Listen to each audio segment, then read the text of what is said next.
Hope that you are all having a great day somewhere out there in the world. Today we're going to talk about how to talk about yourself.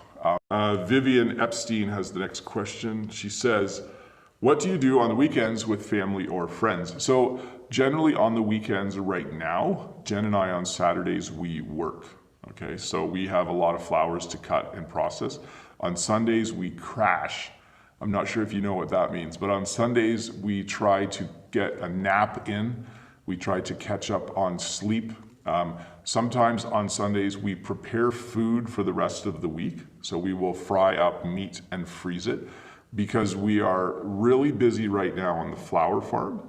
So we use the weekends to kind of recharge, to regain our energy. So that's what I do on the weekend. I want to stop and just say hi to everyone in the chat. I know there's so many of you there, 434 people watching right now. That's very awesome. If you're new here, don't forget to click that red subscribe button. It's so good to subscribe. I do a new video every Tuesday, live lesson like this every Friday morning, live lesson tomorrow night. If you have questions about English, this is the place. Or tomorrow's live stream is the place to ask those. So just a little break there to kind of fill you in. Let's see here, Marco. Okay, this is not, we're gonna skip this one. Katerina says, what makes you happy? My kids make me happy. When my kids are successful, that makes me happy. So when they get a good grade on a test, when they do a really good job, if they are acting in a play, when they play piano at a piano recital, even if they just are really good at a computer game, I'm proud of them, so that makes me happy. It also makes me happy when lots of people watch my YouTube videos. It sounds silly, but that makes me really happy. And then just spending time with my wife, Jen, is probably the biggest one. That makes me really happy. It's fun to get away and do fun things, go on little holidays. We don't do it very often because we are very busy people. I think when you have 5 children, you tend to be quite busy. You tend to work a lot because you need money to feed them. You tend to work a lot because you need money to support their hobbies as well, and all those things. So that's the answer to that question. It's a great question though. It's a little bit of a deeper question. If you were having a conversation with someone who you just met, I'm not sure I would ask them what makes you happy. It's a very personal question, right? Or what makes you sad? That was the second part of the question. Generally, you would be asking questions that are a little lighter, like the question like, hey, what do you do for fun? Or where are you from? If you meet someone somewhere, like at a work meeting or something like that, you can ask questions like, where are you from? Do you have kids? That's a fair question to ask. So, and the second part, what makes me sad? I think the same thing that makes everyone else sad in life, and that would be loss. When you lose someone, and I don't want to talk about that too much, but yeah, that's what makes me sad in life. Let's go to the next question. Let's see here. This is not really, Fatma says, I need to learn English. My language isn't very good, but I don't have money to take courses. Can you help me? So all I can do is I can make videos and try to answer your questions, Fatma. I'll try to do that as best as I can. But you live in a great time to learn English. So look for every resource you can find. Finish Duolingo to the end if you can get that app. Watch lots of YouTube videos to help with English. Rakhan, next question. Rakan Rashid says, what's your favorite job? So I'll be honest, when I was younger and I was a construction worker, I really enjoyed building things. What I didn't enjoy was building things in the winter. So there's a good chance I might have become a construction worker if there was no winter in Canada. I liked cutting wood and building walls and building houses. It was super fun. And when you were done, there was this building that you helped build. And I really, really enjoyed that. So there's a good chance that I would have been a construction worker if there was no winter. When it's minus 20 Celsius and you're trying to hammer in nails and your fingers are freezing, you quickly learn that it's not something that's enjoyable for you. Okay, let me find another question here. Let's see here. Next question is going to be from Just 1 Minute. Let me copy this one and paste it. Just 1 Minute says, "Hi Bob, what's your idea of a perfect day and what's the best part about living in Canada?" So the best part about living in Canada is that healthcare does not cost money. I mean, we pay for it in our taxes, but healthcare doesn't cost money. If you want to have a baby in Canada, there's no charge to go to the hospital. If you need heart surgery, you don't get a bill and have to pay money at the end. And a perfect day for me is a day where I have nothing to do that day, and hopefully I can go somewhere with Jen and the kids. That would be a perfect day for me. So Saturdays are often a perfect day for me where I don't have anything on my schedule for the day. And that's a great question, by the way. If you're in a language learning group and you're looking for questions to ask people, that's a great question. Hey, what's your perfect day? Describe your perfect day. It's great. You should all answer that question. You should write out an answer on paper because it helps you talk about yourself when you ask someone that question. So great question. I love it. Let's see here. This is from Caro. Hi, Caro. I taught someone named Caro once a while ago. Hi, Bob. What is your favorite typical Canadian dish? So pizza is not a typical it's not originally a Canadian dish, but pizza is my favorite food, 100%. I like pizza. I just had pizza last night. It was really, really good. I love pizza. So there are other typical Canadian dishes like back bacon on a bun. Some people in the world call it Canadian bacon or poutine. I like those as well, but pizza is my number one favorite food. So, and that's a great question. You should always be able to answer that question if you are having an English practice conversation or a real English conversation. What is your favorite food? Great question. You should be ready to say, my favorite food is rice and beans. My favorite food is cheeseburgers. My favorite food. Always be ready to talk about food when you are getting ready to talk about English. So let's see here. Yeah, Sean in the chat says, you and I would get along well. Pizza, yes. Pizza's just good. Thanks to the Italians for inventing pizza. I think they invented pizza. That was a great job. Let's see here. Ellen says, how did you overcome the fear of teaching in front of many students when you became a teacher? So I have never really had a fear of talking in front of people as long as I'm completely prepared to talk in front of people. So when I have to talk in front of a class or in a live stream or in a video, I do a lot of work to get ready, and that makes me calm. So I'm not saying that I'm not nervous to talk in front of people, but I prepare as best I can so that I'm not nervous. So that really helps. And then how long did it take me to become fluent in French? So I am still working on my French, and I took French from grade 1 to grade 12. So I had French like 30 minutes per week for 12 years. So that gave me a really good knowledge of French vocabulary and a little bit of grammar.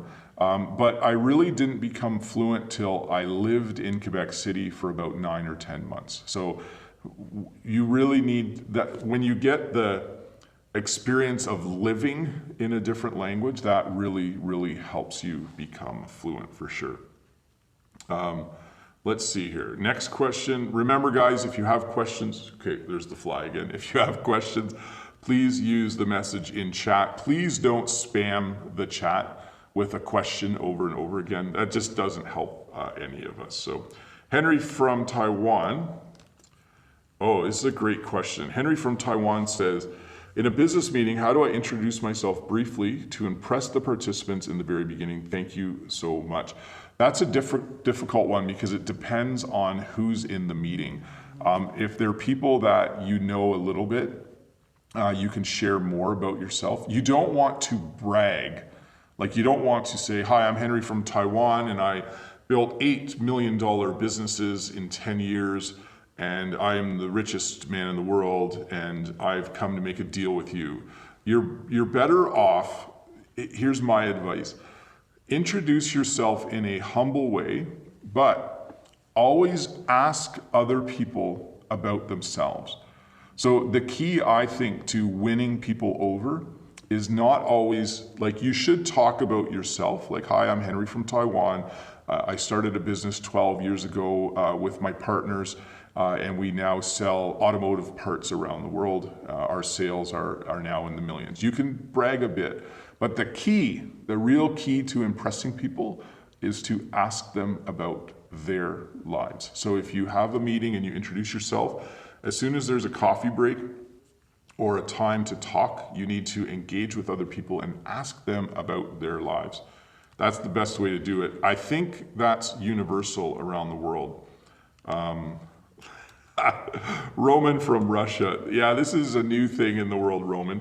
I have a question, Bob. Why do you say give me a thumbs up? Because thumbs is plural and it doesn't mean one. So this is just a weird thing on the internet. So I'm putting a thumb up, I'm putting 2 thumbs up, but on the internet, there's a single thumb, but in English we say, give me a thumbs up. We don't say, give me a thumb up. We should say, give me a thumb up, but we don't. We say, give me a thumbs up. And it's technically, grammatically incorrect, but we're probably gonna keep saying it. Let me clean up my questions here, folks. I got quite a few. Get rid of those. Okay, let's see here. This is from Simon. Can you share some good attractive? Oh, this is a good one. Hi, Bob. Can you share with me some good adjectives to talk about a person's personality in an interview? So if you're talking, let's just talk about ourselves, okay? If I was to describe myself, I would say that I'm kind. Would I describe myself to someone else that way, though? Probably not, because it sounds arrogant if you say that you're kind. You would usually say, I try to be kind. But okay, so if we're describing someone else, here's some good ones. I would say, I know him really well. He's hardworking. He's always on time. His work is done really well. So you would praise the aspects of the person if it was for work. Praise the aspects of the person related to work. You would say, I know these aren't adjectives, I'm using phrases to describe someone, but you know, he's a kind person, he's always on time, he does great work, he's fun to work with, or he's a great person to work with. Those are all ways to describe someone. So don't want to spend too much time on that one. Ellen has the next question, which is related, by the way. In your opinion, what things should I have to tell to appeal to employers? So the same things. You want to make sure they know that you are someone who will be on time. In North America, it is important to show up. It is important to be on time and to be a timely person. I know around the world, different countries approach timeliness in a different way. And some cultures and countries are a little more relaxed. In North America, we are not relaxed about time when it comes to work. If you have a job, you need to be on time. If you take a break at work and it is 10 minutes long, you only take 10 minutes. If you have something else to do that day instead of work, you still go to work. So I think we have a very strict view of time when it comes to your job. So often employers are looking for people who are on time, who don't take a lot of days off for no reason. People who show up every day a little bit early for work. So we have a saying in English, for work, 5 minutes early is on time. So anyways, so here we go. Let's go to the next question. I see questions in the chat. Again, please post the questions via the form. Let's see here. I'm just scrolling through. Let's see, I'm having trouble finding the next question. Some of the questions are about English, and I'm going to save those for tomorrow night. You can ask them there. So Gabo says, hello, Bob. Thanks for your effort and time to help us. If it's okay to ask, where are your roots? Or where is your family originally from? That's the best way to ask that. So again, my family is originally from Holland. I, though, was born in Canada. I was born very close to where I live. I was born in a town that's close to currently where I live. I am a Canadian citizen. My parents came from Holland as well as children, so they immigrated. So I'm not sure who's yelling. I asked a question 10 minutes before, but still my question is not coming. You just need to be patient, okay? There are a lot of questions in the list, and I go through them in order. And there's a possibility that I just might not get to them. There's actually a good chance I will not, because I have 72 more questions and we only have 10 minutes to go. So I know for some of you, you get a little impatient because I don't get to your question fast, but I am just doing this as quickly as I can, and I'm just trying to get through them as I can. I see some of you repeatedly posting questions in the chat. Please, you just need to be patient. You just need to enjoy this lesson for what it is, and I'll try my best. It's all I can do. I appreciate all of you here, but please just ask via the form. There's a chance I won't get to it. Maybe I'll get to it next time, but I do feel bad about that. The live chats were a little easier when there were fewer people. So anyways, let me find where I was. I think I lost my spot there. What would help as well when people ask questions is if make sure we stay on topic, and then it's a little quicker for me to find the next one. So here we go. Ellen asks, because I mentioned this earlier, let's see here. Okay. It says, Ellen says, touchy questions, is this the same as a sensitive question? Yes. So I think earlier I said, you know, some people are touchy about certain questions. Touchy means that you are sensitive about it. So one question that people sometimes are touchy about is if you ask someone if they are expecting a baby. That's a very delicate, touchy, private question to ask someone. So you want to be a little bit careful. Let's see here. So anyways, let's go down here. Yeah, I'm not sure if you guys know that, but when you type in all caps in chat, that's in English, that's yelling. So it's like, whoa, just calm down a little bit. We'll get to everybody as we can. So Christian's question is, let's see, what do you believe to be more difficult to learn? Or what do you believe is the most difficult thing about learning another language? I think the most difficult thing is finding a person to speak English to, or sorry, whatever language you're learning. That's the most difficult thing. So let's see here. Ghislaine has the question, and this is a great question again. I'm Brazilian, but I speak Dutch because my partner is Dutch. Very cool, and we live in Spain. My question is, do you have any hobbies? So yes, I like to read. I like to play video games. I like to take naps. I'm not sure that's a hobby, but I definitely like that. And again, this is a great question for you to think about. When you have an English conversation, you should be ready to talk about your hobbies. Talk about, do you play a sport? Do you read books? Do you like watching movies? Think of all the things you like and be ready to talk about that. So let's see here. Next one. Luke's question is, hi Bob, I have a quick question. Can you tell us why did you start YouTube? So I started YouTube because I wanted to learn how to make videos, and I wanted to learn how to do YouTube because I teach a computer class at the school where I teach at. And I chose to teach English because it's my native language. And I made a couple videos, and then I was surprised that people watched them. I didn't expect people to watch my first couple videos, so I kept making videos. So it's become my hobby, I guess you would say. So I started it because I like learning new things.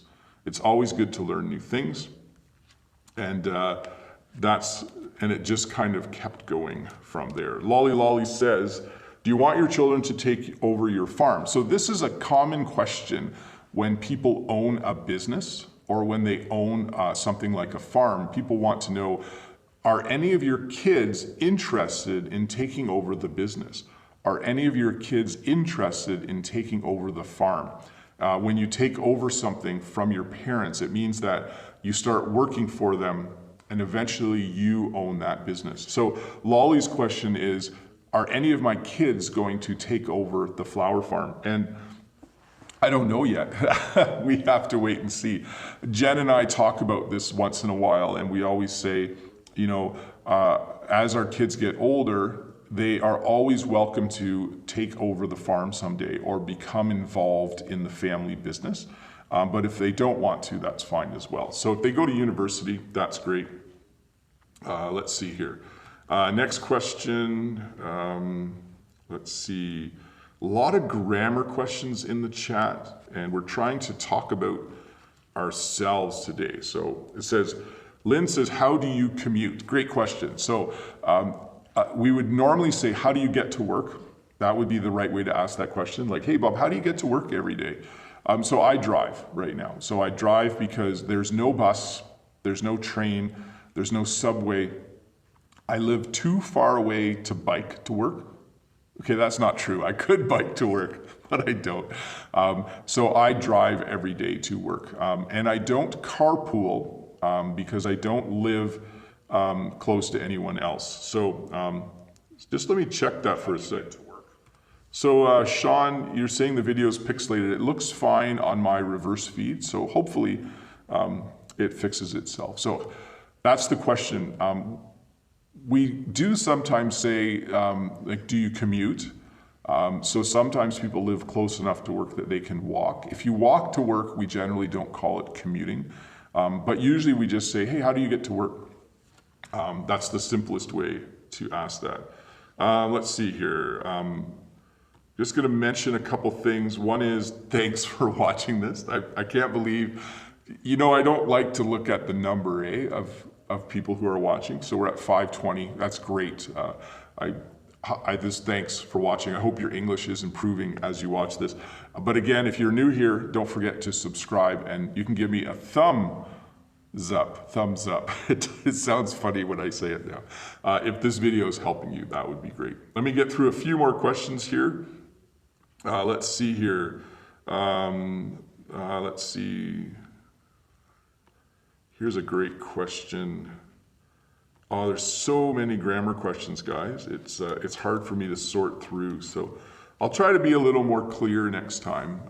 Andre says, what makes you afraid and what makes you feel embarrassed? So I'm afraid. I don't like snakes. I really don't like snakes at all. And I don't like strange sounds at night, like outside. I don't like that at all.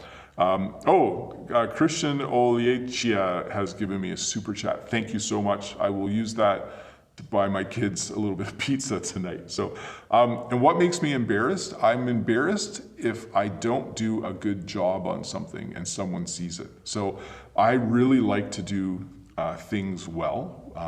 When I make something, or when I teach, or when I work or teach in my classroom, when I make lessons, if I make a lesson that I don't think is very good, I'm embarrassed that I didn't do a better job. So I like to make sure that I do a good job on everything. Let's see here. I'm going to make sure I thank Christian here. Thanks so much. There we go. That's very nice of you. Do I ever see snakes on my farm? Yes, sometimes. We do not have poisonous snakes where I live. We have one kind of snake, and it's only this big, and I don't like them. So Betty has the next question. Betty says, are you a bookworm? So a bookworm is someone who likes to read, and then says, how much do you read in a month? So I generally read one book per week. Through the winter, fall, winter, spring, I read one book per week. In the summer, I read a little bit less. So I'm definitely a bookworm, yes, for sure. And I always have been. As some of you know, I like to read science fiction and fantasy books. So